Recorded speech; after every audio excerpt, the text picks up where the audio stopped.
Hello दोस्तों, welcome to our channel. आज के इस वीडियो में मैं आपको पढ़ाऊंगा unit number 4 cost revenue and production का एक इंपॉर्टेंट टॉपिक जिसका नाम है law of variable proportion. Exam के अंदर ना ये वाला टॉपिक सबसे ज्यादा पूछा जा सकता है। इसका मतलब ये है कि ये ऐसा समझ लो आप यूनिवर्सिटी का फेवरेट क्वेश्चन है। ठीक है, ये पूछने के सबसे ज्यादा चांसेस है इस बार की एग्जाम में भी। तो सबसे पहले मैं आपको है ना इसका जो कंसेप्ट है उसको समझाने से पहले इसका हम लोग ना डायग्राम और शेड्यूल समझ लेते हैं। पता है क्यों? क्योंकि अगर आपको कोई भी कंसेप्ट का डायग्राम और शेड्यूल समझ में आ गया ना, फिर आपके लिए वो बहुत मामूली चीज हो जाती है। चलो शुरुआत करते हैं हम लोग इसकी। सबसे पहले यहाँ पे क्या देके रखा है, टोटल 5 यहाँ पे बॉक्सेस दिए हैं। सबसे पहले दिया है fix factor of production. Fix factor of production मतलब जब भी हम लोग कोई भी चीज का उत्पादन करते हैं, प्रोडक्शन करते हैं, तो कुछ ऐसी चीजें होती है जो फिक्स्ड है। ठीक है, जो खर्चे होने हैं वो तो फिक्स्ड ही है, वो बदलेंगे नहीं। जैसे यहाँ पे देख सकते हो आप 100 100 100 100। ठीक है, ये ऐसे खर्चे हैं, ऐसे फैक्टर है जो कैसे रहेंगे, कांस्टेंट रहेंगे, जो बदलेंगे नहीं। फिर आगे बात करें यूनिट ऑफ लेबर।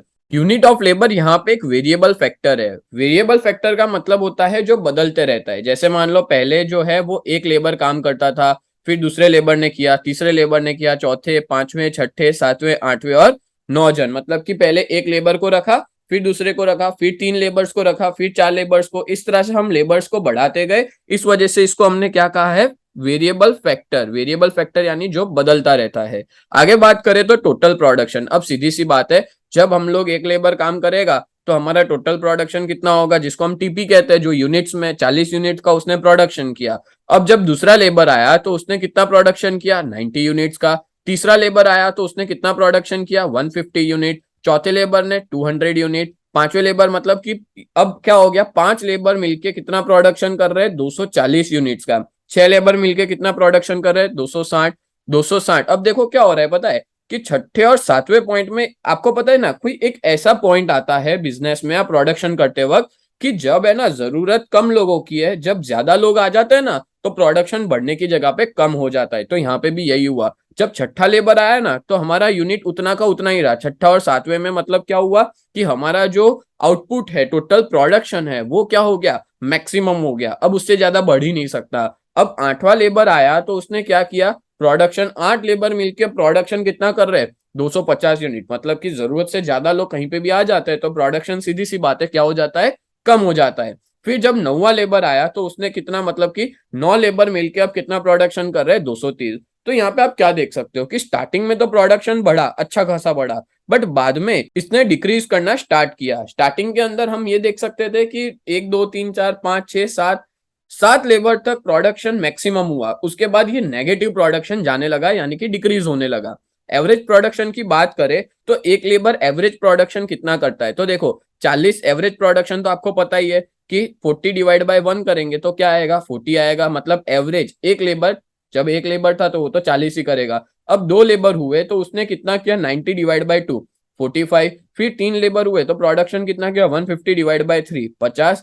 4 लेबर हुए, 200 डिवाइड बाय 4, तो 50 ही हुआ। अब क्या देखो, यहाँ पे भी एवरेज प्रोडक्शन भी एक लिमिट तक बढ़ा, 50 तक ही रहा। फिर क्या हुआ, एवरेज प्रोडक्शन भी डिक्रीज होना शुरू हो गया। वैसे आप डिवाइड करते जाओगे आपको आंसर मिलता जाएगा। 240 डिवाइड बाय 5 आपका आंसर होगा 48। 260 डिवाइड बाय 6 आपका आंसर होगा 43.33। 260 डिवाइड बाय 7 37.14। और 250 डिवाइड बाय 8 आंसर आएगा 31.25। एंड 230 डिवाइड बाय 9 तो आंसर आएगा 25.56। हम लोग यहाँ पे एपी यानी कि एवरेज प्रोडक्शन भी ये देख सकते हैं कि स्टार्टिंग के 3 यूनिट तक ये मैक्सिमम रहा, बट 3 यूनिट के बाद, चौथे यूनिट के बाद वो डिक्रीज होना स्टार्ट हो गया। देखो 50 था, फिर 48 हुआ, फिर 43.33 हुआ, फिर 37.14, 31.25 और 25.6। अब ये तो हमको समझ आ गया कि एवरेज प्रोडक्शन टोटल प्रोडक्शन में से यूनिट ऑफ लेबर को डिवाइड करने पे मिला। अब है मार्जिनल प्रोडक्शन। मार्जिनल प्रोडक्शन मतलब होता है एक एडिशनल यूनिट बनाने पे हमको कितना और प्रोडक्शन देखने को मिला। जैसे सबसे पहले हमने देखा कि 40 था तो यहाँ पे 40 का 40 लिख लेंगे। फिर क्या हुआ, 40 से कितना हुआ, 90 हुआ, तो 40, 90 माइनस 40 कितना होगा, 50। मतलब दूसरे यूनिट जब प्रोड्यूस किया, जब 2 लेबर ने मिलकर प्रोड्यूस किया तो 90 यूनिट किया। तो एडिशनल कितना बढ़ा, एडिशनल बढ़ा है 50। 50 यूनिट मार्जिनल प्रोडक्शन हुआ। फिर 90 और 3 लेबर हुए तब कितना प्रोडक्शन हो गया, 150 टोटल हुआ। मतलब 2 लेबर मिलके 90 करते थे, 3 लेबर मिलके 150, तो कितना इंक्रीमेंट देखने को मिला, 60। फिर जब लेबर 4 हुआ, मतलब 4 लेबर मिलके काम कर रहे थे, तो 150 से 200 गया, तो 200 माइनस 150 करेंगे तो आंसर आएगा 50। तो आप देख सकते हो कि मार्जिनल प्रोडक्शन स्टार्टिंग में 3 लेबर तक वो बढ़ा, बट धीमे धीमे वो क्या होने लगा, अब डिक्रीज होने लगा। फिर देखो माइनस करेंगे, 240 माइनस 200 आंसर आएगा 40। फिर 260 माइनस 240 20 आएगा, 260 माइनस 260 आंसर आएगा 0। और 250 में से 260 माइनस करेंगे तो देखो नेगेटिव होने लगा। मतलब मार्जिनल प्रोडक्शन एक पॉइंट के बाद नेगेटिविटी शो कर रहा है। और जब आखिर में देखा गया तो 230 माइनस 250, तो आंसर कितना आएगा, -20। तो यहाँ पे मार्जिनल प्रोडक्शन जो है वो 3 लेबर तक मैक्सिमम हुआ, उसके बाद उसने डिक्रीज करना स्टार्ट कर दिया और आखिर में वो कैसा चला गया, नेगेटिव चला गया। बोलो सभी लोग को पहले इतना समझ में आ गया होगा। ये टेबल देके क्या रखा है, यहाँ पे देके रखा है फिक्स फैक्टर, यहाँ पे लेबर्स की बात की गई है कि कितने लेबर्स मिलके कितना टोटल प्रोडक्शन करते हैं, और एक लेबर का यहाँ पे एवरेज देके रखा है। और मार्जिनल मतलब होता है एडिशनल, जब लेबर को हम ऐड कर रहे हैं तो एडिशनल प्रोडक्शन कितना बढ़ रहा है वो यहाँ पे देके रखा है। अब हम लोग इसका डायग्राम समझते हैं, और इसके डायग्राम में ना 2 तरह के लॉ देके रखे हैं, उसको भी मैं आपको अच्छे से समझाता हूँ। ठीक है, सबसे पहले हम लोग देखते हैं कि एक्स एक्सिस आप लोग अपनी बुक में बनाओ और एक बनाओ वाई एक्सिस। ठीक है, अब वाई एक्सिस और जेड एक्सिस भी इसमें बनाना होगा, बिकॉज हमारा जो प्रोडक्शन है ना वो नेगेटिव हो रहा है। अब एक्स एक्सिस पे हम लोग लिखेंगे लेबर यूनिट, और वाई एक्सिस पे हम लोग लिखेंगे पॉजिटिव प्रोडक्शन। ये पॉजिटिव प्रोडक्शन है जो इंक्रीज हो रहा है, और ये नेगेटिव प्रोडक्शन है जो कि क्या है, माइनस के अंदर है। ठीक है, तो शुरुआत करते हैं। सबसे पहले हमको यहाँ पे ना टोटल 3 तरह के प्रोडक्शन बनाने हैं। मतलब हमको यहाँ पे शो करने होंगे टोटल प्रोडक्शन, एवरेज प्रोडक्शन और मार्जिनल प्रोडक्शन के 3 टोटल कर्व बनाने हैं। तो चलो मैं सबसे पहले शुरुआत करता हूँ टोटल प्रोडक्शन से। जब लेबर 1 थे तो टोटल प्रोडक्शन कितना था, लेबर 1 थे, टोटल प्रोडक्शन था हमारा 40। तो 40 पे मैं यहाँ पे एक डॉट कर दूंगा। देन आफ्टर आगे बढ़ते हैं, जब हमारा प्रोडक्शन हुआ 2, मतलब कि 2 लेबर मिलकर प्रोडक्शन कर रहे थे, तो टोटल प्रोडक्शन कितना हो गया, 90। तो हम लोग यहाँ पे पॉइंट को प्लॉट कर देते हैं।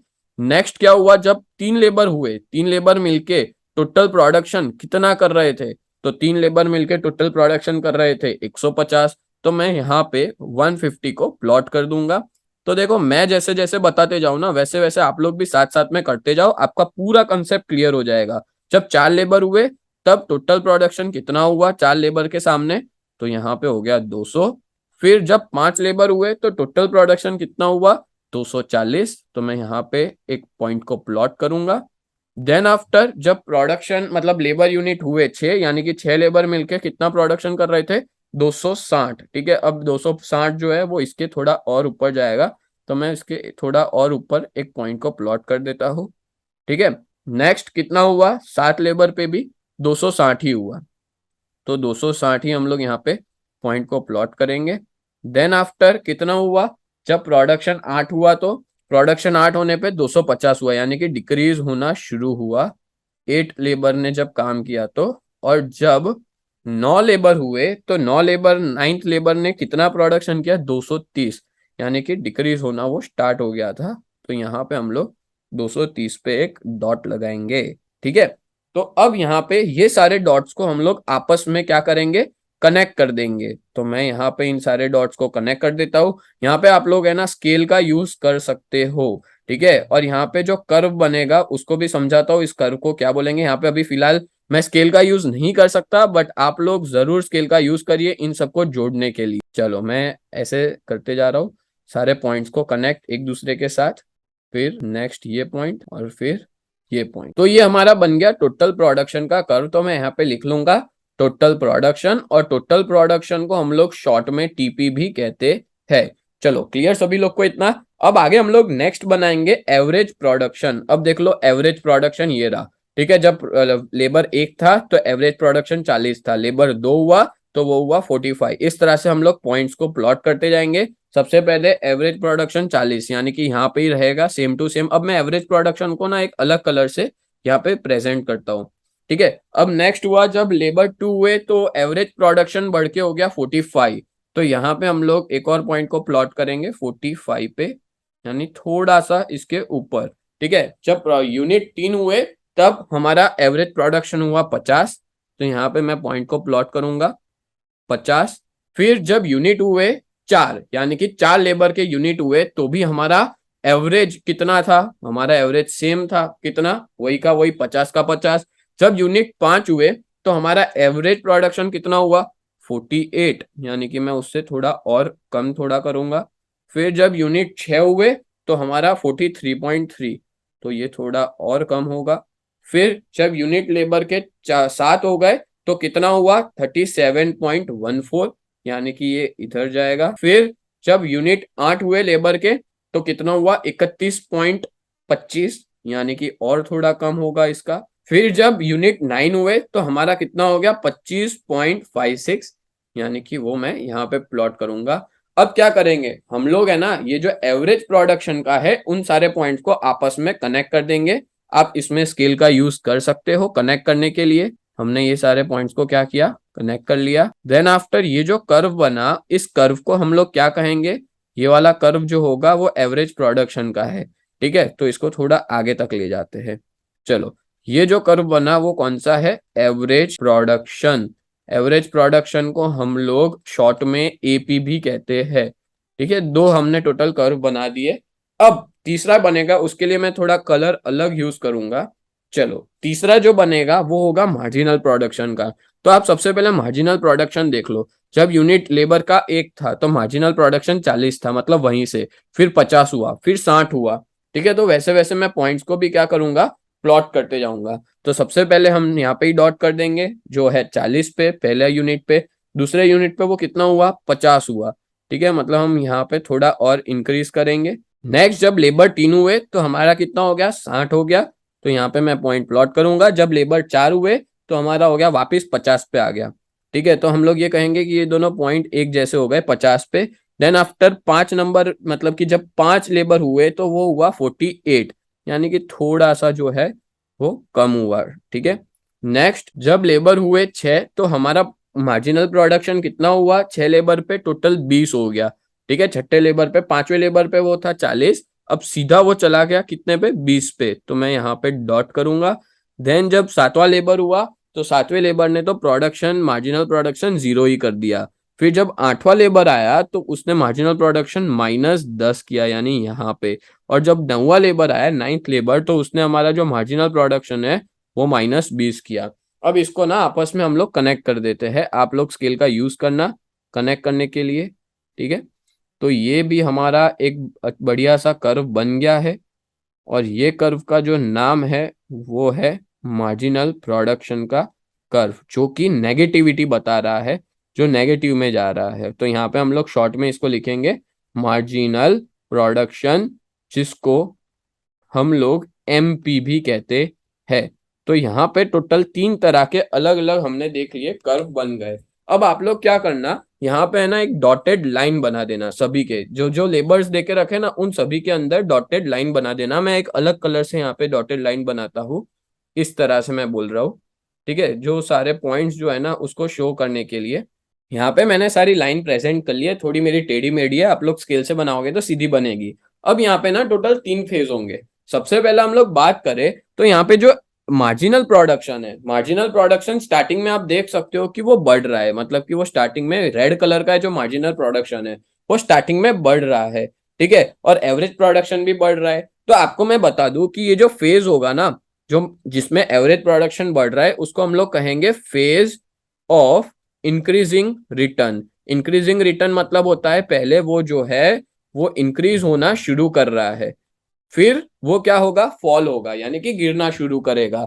अब एवरेज प्रोडक्शन की ही बात करें तो एवरेज प्रोडक्शन का बाद में देखो, ये वाला जो पॉइंट है ना, पॉइंट 5 और 6 के बाद सारे के सारे जो प्रोडक्शन है वो डिक्रीज होना शुरू हो गए। तो वो वाला जो फेज होगा, ठीक है, हम लोग उस फेज को कहेंगे जिसमें सारे प्रोडक्शन डिक्रीज हो रहे हैं, तो इसको कहेंगे फेज ऑफ डिक्रीजिंग रिटर्न। मतलब कि पहले वो इंक्रीज हो रहा है, देन आफ्टर वो क्या हो रहा है, डिक्रीज हो रहा है। बोलो सभी लोग को पहले ये क्लियर हो गया।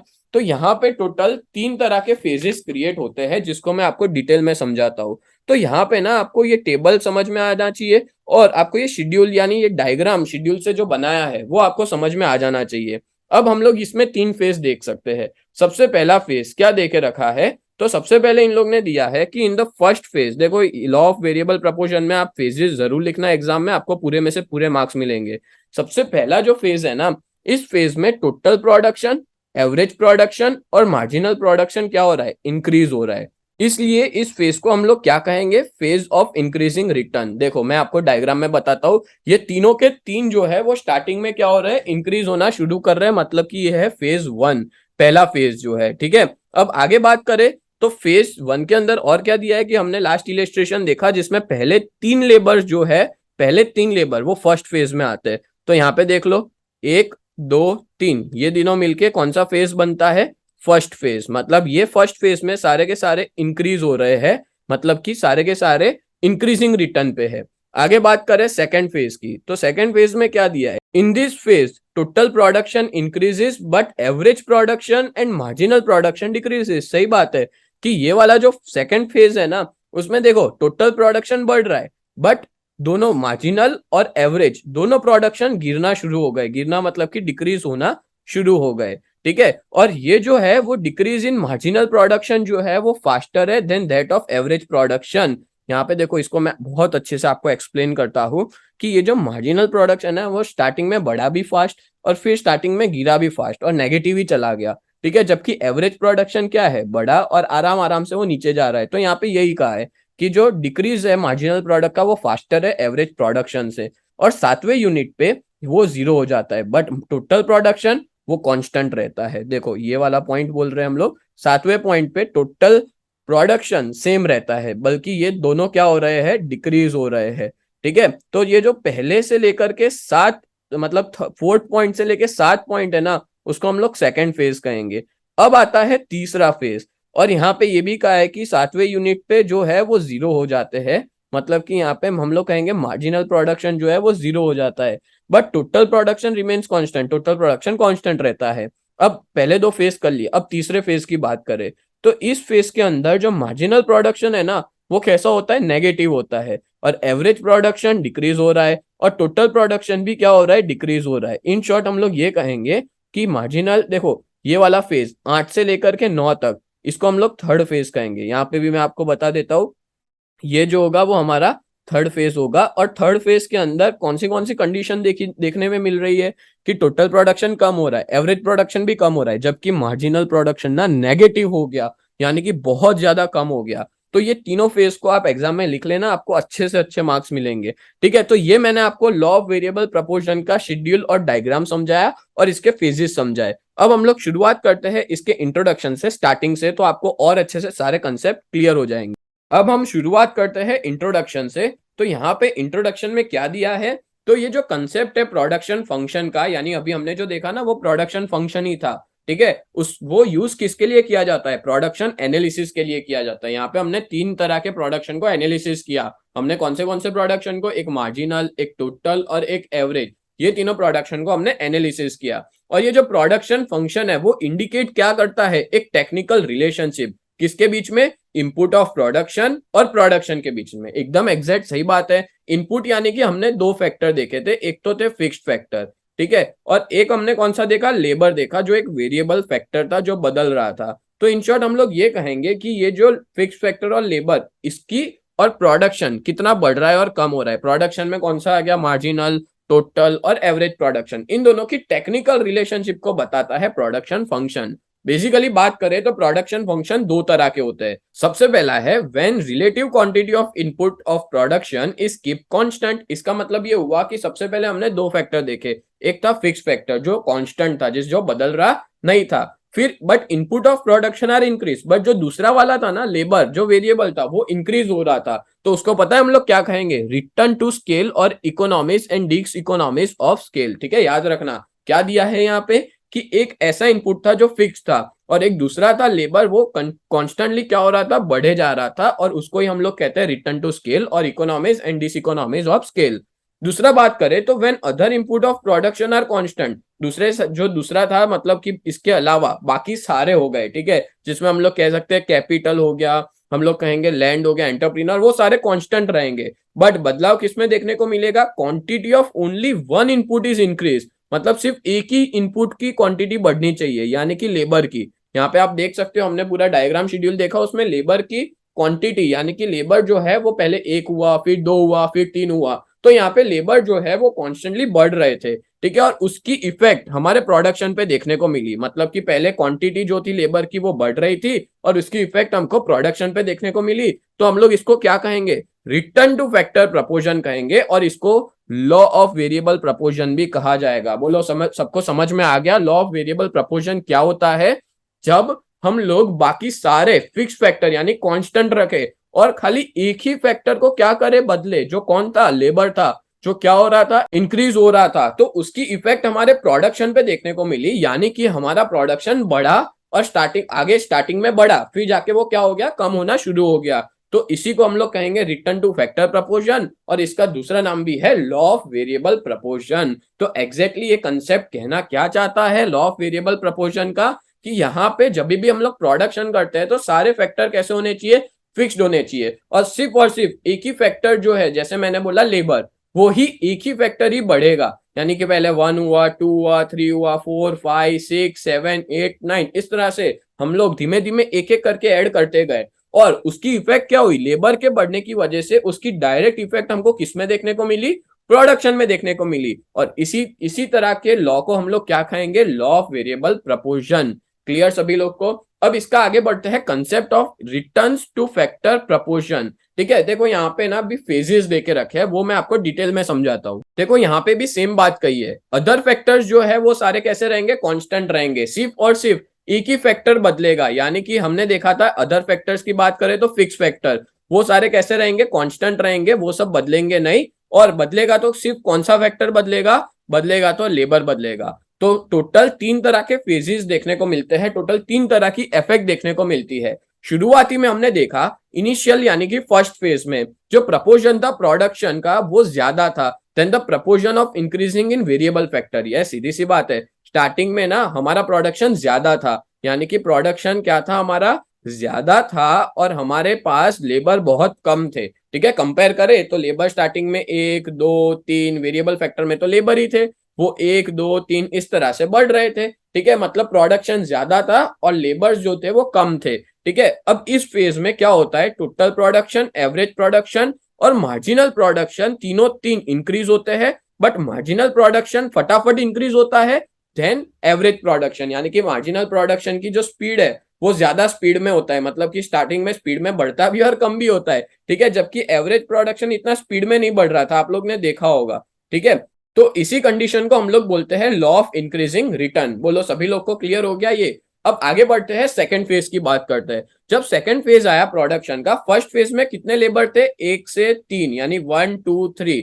अब सेकंड फेज आया तो उसमें कौन से लेबर थे, 4, 5, 6, 7, ये था सेकंड फेज में। तो यहाँ पे क्या हुआ है, production increase is less than increase in quantity of variable factor. मतलब कि प्रोडक्शन की जो स्पीड थी वो धीमे हो गई। ठीक है, और जो स्पीड थी वेरिएबल फैक्टर जो था लेबर, वो तुरंत मतलब स्पीड ही बढ़ना चालू हो गए।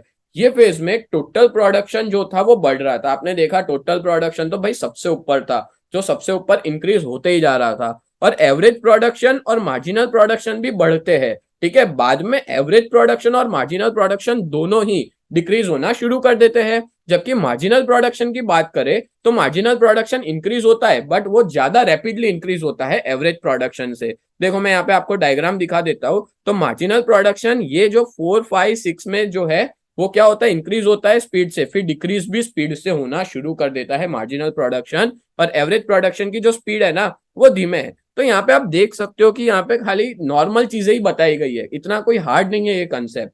ठीक है, और इसी कंसेप्ट को मतलब इसी कंडीशन को हम लोग बोलते हैं लॉ ऑफ डिक्रीजिंग रिटर्न। बोलो क्लियर हो गया? तो ये था सेकंड फेज। फिर बात करते हैं थर्ड फेज की, जो था 8 और 9। इस फेज में जो क्वांटिटी है वेरिएबल फैक्टर की, वेरिएबल फैक्टर यानी कौन, लेबर, लेबर जो है वो मैक्सिमम हो जाते हैं, यानी 8 और 9 हो जाते हैं। और उस टाइम पे जो टोटल प्रोडक्शन होता है ना वो डिक्रीज करना स्टार्ट हो जाता है कंपेयर टू द इंक्रीजिंग। मतलब इंक्रीज होना चाहिए, सीधी सी बात, मान लो 9 लेबर मिलके प्रोडक्शन करेंगे तो प्रोडक्शन इंक्रीज होना चाहिए, बट यहाँ पे होता क्या है, डिक्रीज हो जाता है। यानी कि 8 और 9 में आप देख सकते हो टोटल प्रोडक्शन भी डिक्रीज होता है। और दूसरी कंडीशन की बात करें तो यहाँ पे जो एवरेज, इस फेज में एवरेज प्रोडक्शन डिक्रीज जो होता है वो ज्यादा होता है, और मार्जिनल प्रोडक्शन तो भाई नेगेटिव ही हो जाता है, यानी कि माइनस में चला जाता है। बिफोर दिस फेज स्टार्ट, ये फेज स्टार्ट होने से पहले जो मार्जिनल आउटपुट है ना वो जीरो हो जाता है। अभी हमने देखा था मार्जिनल आउटपुट जीरो हो जाता है और एंटरप्रेन्योर स्टॉप हो जाता है। अब वो क्या करेगा, वेरिएबल इनपुट को बढ़ाएगा नहीं। वेरिएबल इनपुट यानी कौन है यहाँ पे, लेबर। लेबर को वो नहीं बढ़ाएगा, वो स्टॉप कर देगा 9 नंबर पे आके, ठीक है, क्योंकि उसको पता है अब मेरा इनपुट इतना बढ़ने वाला नहीं है, मतलब सॉरी आउटपुट जो है वो इतना बढ़ने वाला नहीं है, वो फिक्स रह गया, मतलब प्रोडक्शन जो है अब वो बढ़ेगा नहीं। ठीक है, तो ये हमने कंसेप्ट पढ़े। इसके बाद आप लोग ना एजप्शंस भी लिख लेना। एजप्शन में पहला देके रखा है प्रोडक्शन मेथड कांस्टेंट होनी चाहिए, यानी कि हम लोग जो लेबर्स जो प्रोडक्शन कर रहे हैं जिस मेथड से, वो कैसी होनी चाहिए, कांस्टेंट। दूसरा क्या देके रखा है, जो फैक्टर कॉम्बिनेशन है ना वो बदलते रहने चाहिए। ठीक है, इसका मतलब ये हुआ अदर फैक्टर कांस्टेंट होंगे और सिर्फ एक ही फैक्टर जो है वो बढ़ेगा। ठीक है, जो था कौन सा फैक्टर, जो था लेबर। बाकी सारे जो फैक्टर थे वो कैसे थे, अदर फैक्टर्स जो थे वो कांस्टेंट थे, और various combination of fixed and variable factors takes place. और अलग दो देखो, फिक्स्ड फिक्स्ड में हम लोग ले सकते हैं लैंड, कैपिटल, एंटरप्रीनोर। ठीक है, वो सारे कैसे थे, फिक्स थे, उसमें कोई तरह का बदलाव हो नहीं रहा था। आपको पता ही है टोटल 4 फैक्टर ऑफ प्रोडक्शन होते हैं। ठीक है, तो वो दोनों का कॉम्बिनेशन था। ये सारे फैक्टर कैसे थे, फिक्स थे, और बदल रहा था तो क्या बदल रहा था, लेबर बदल रहा था। ठीक है, और तीसरा पॉइंट देके रखा है unit of variable factor are homogeneous. हाँ, ये बात सही है कि जो लेबर है ना, फिर आप ऐसा ना करो पहले आप लेबर को बढ़ा रहे हो फिर आप कैपिटल को बढ़ा रहे हो। ठीक है, तो वो नहीं चलेगा, आपको लेबर को ही कांस्टेंट बढ़ाना है। लेबर का फैक्टर जो है वो कैसे होने चाहिए, होमोजीनियस होने चाहिए। बोलो आप सब लोग को क्लियर हुआ। इस तरह से होमोजीनियस का मतलब होता है सेम। ठीक है, सब लोग लिख लेना यहाँ पे, होमोजीनियस मतलब सेम होता है। चलो क्लियर एजप्शंस, तो 3 एजप्शंस आपको लिखने हैं। अब इस लॉ का एक्सप्लेनेशन मैं करता हूँ। देखो मैंने पहले ना आप लोग को इसलिए डायग्राम और शेड्यूल बता दिया, दैट्स वाई आपको क्लियर हो ये कंसेप्ट है क्या। तो एक्सप्लेनेशन क्या है लॉ का, ये जो लॉ है वेरिएबल प्रपोर्शन का, ये क्या बताता है, ये कंसेप्ट बताता है डिमिनिशिंग रिटर्न। डिमिनिशिंग रिटर्न मतलब कोई भी चीज स्टार्टिंग में बढ़ रही है फिर वो कम होना शुरू हो गई। ठीक है, इसको डिमिनिशिंग रिटर्न हम लोग कहते हैं। प्रोफेसर मार्शल ने ये जो लॉ है वो एग्रीकल्चर सेक्टर के कॉन्टेक्स्ट में बनाया था, बट मॉडर्न इकोनॉमिक्स ऐसा मानते हैं, मतलब मार्शल ऐसा मानते हैं ये सिर्फ एग्रीकल्चर सेक्टर में ही देखने को मिलता है।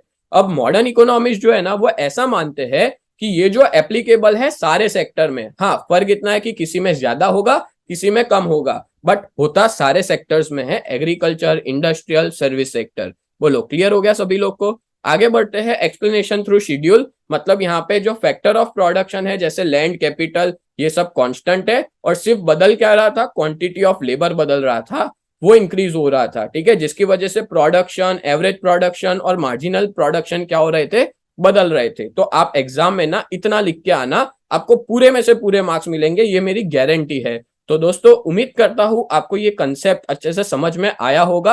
अगर देखने जाए ना तो ये बहुत इजी कंसेप्ट है। ठीक है, अगर आपको मान लो इसकी जो पीडीएफ है ये जो चाहिए तो आप डिस्क्रिप्शन में जाके डाउनलोड भी कर सकते हो, जहां पे आपको कंटेंट मिल जाएगा कि आपको एग्जाम में लिखना क्या है। सिर्फ उसके अंदर ना ये वाला डायग्राम नहीं होगा, ठीक है, बाकी पूरा का पूरा वो देके रखा है। चलो तो आज का लेक्चर यहीं तक रखते हैं, मिलते हैं नेक्स्ट लेक्चर में, तब तक के लिए bye and thank you so much.